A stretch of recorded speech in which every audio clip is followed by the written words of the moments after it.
Hi, I'm Megan. And I'm Rob. You're watching Lists of 13. Here you'll find lists of various topics, all in sets of 13. If you have tristodectophobia, an irrational fear of the number 13, this video may not be for you. Otherwise, enjoy the list.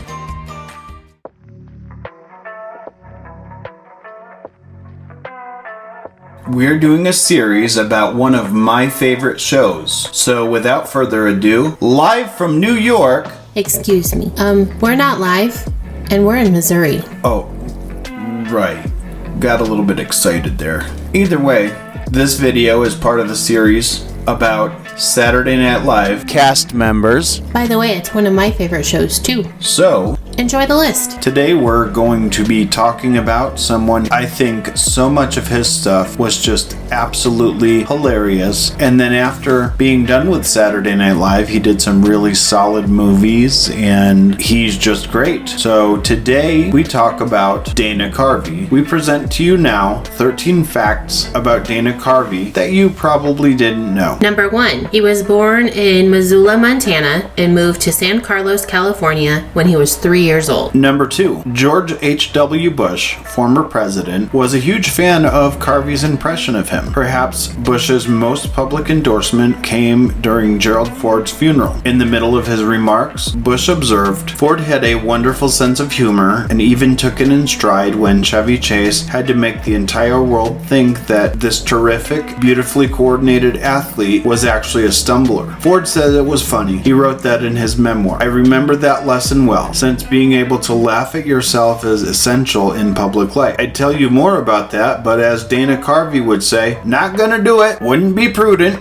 I really do think that Dana Carvey's impression of George H.W. Bush was one of my favorite characters that he did on SNL. Oh, absolutely. Spot on. Number 3. Both Mike Myers and Dana Carvey, who developed severe neck and back pain from their repeated headbanging, complained that it wasn't even a funny scene. They were both glad that it was there when the film was finished. That is, of course, talking about Wayne's World, the Bohemian Rhapsody scene, though, right, as they were headbanging. Number 4. Both of Carvey's parents had their careers in education. That's kind of surprising. He has such a great sense of humor. Perhaps one of them, or both of them, were funny educators. Very possibly. Number 5. David Letterman's jump from NBC to CBS left a hosting vacancy on the late night show. Carvey was offered the job, but turned it down because he thought it was too big of a commitment. So instead, the hosting spot went to another SNL alum, Conan O'Brien. And honestly, in my opinion, Conan is also hilarious, and I'm really glad that he ended up having that job because he was great for it. I agree. In a lot of ways, I think that was actually more memorable than some of the stuff he did on SNL, and I thought he was great on there. Number 6. Dana Carvey plays the drums in real life and played drums himself for Pistachio's turtle character during the credits of Master of Disguise and during Garth's music store scene in Wayne's World.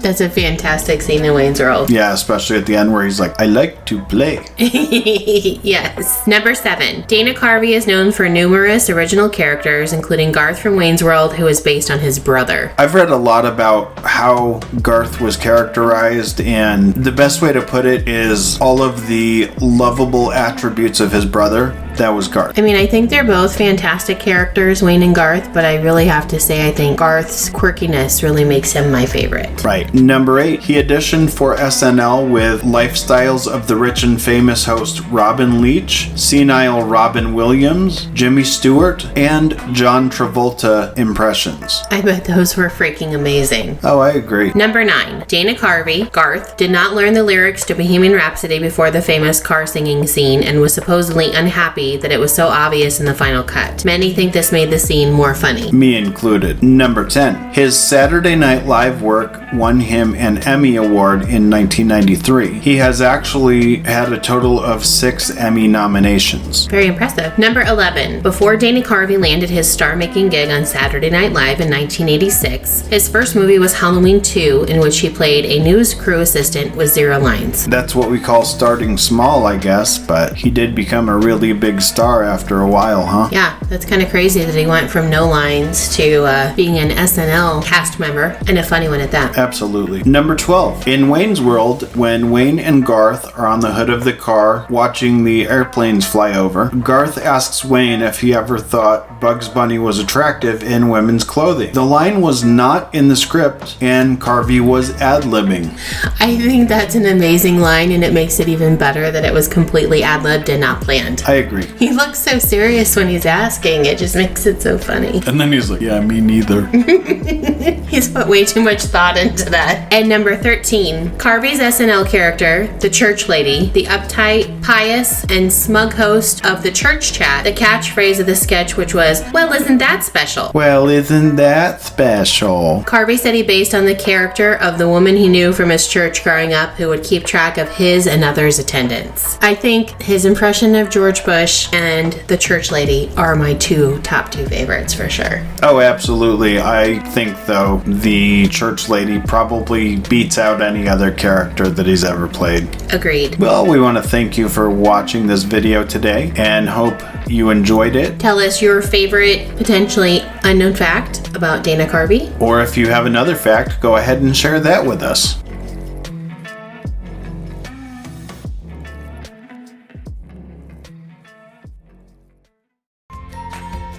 Thanks again for watching. If you liked this video, give it a thumbs up. And if you're not subscribed, go ahead and subscribe to get notified when we post new videos. After subscribing, ring the bell. After that, tell all your friends. We hope you enjoy your day and keep being kind to one another.